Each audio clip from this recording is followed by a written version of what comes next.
ఈరోజు మన మధ్య ఎవరైనా ఉన్నారా? దేవుడు పిలిస్తే కూడా పలకలేనటువంటి దూరంగా వెళ్ళిపోయారా? క్షేమంగా సుమా, మన జీవితం ఎప్పుడు కూడా దేవునితో కనెక్ట్ అయి ఉండాలి.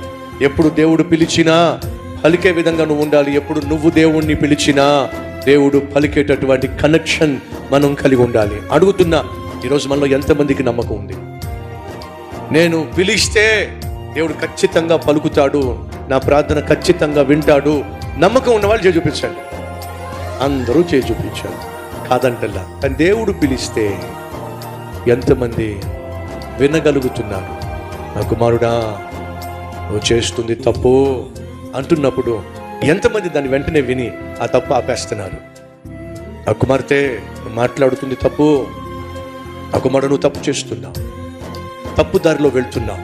దేవుడు నీతో మాట్లాడుతున్నప్పుడు విని క్షమించు ప్రభువా అని చెప్పి ఆ తప్పు దారిలో వెళ్ళకుండా, ఆ తప్పుడు సంబంధాన్ని కొనసాగించకుండా, ఆ తప్పుడు స్నేహాన్ని కొనసాగించకుండా, ఆ తప్పుడు సంపాదనను కొనసాగించకుండా, ఆ తప్పుడు బూతు సినిమాలు చూడకుండా, ఆ తప్పుడు మాటలు మాట్లాడకుండా, ఆ తప్పుడు అబద్ధాలు చెప్పకుండా దేవుడు దీనిని ఇష్టపడ్డల్లా.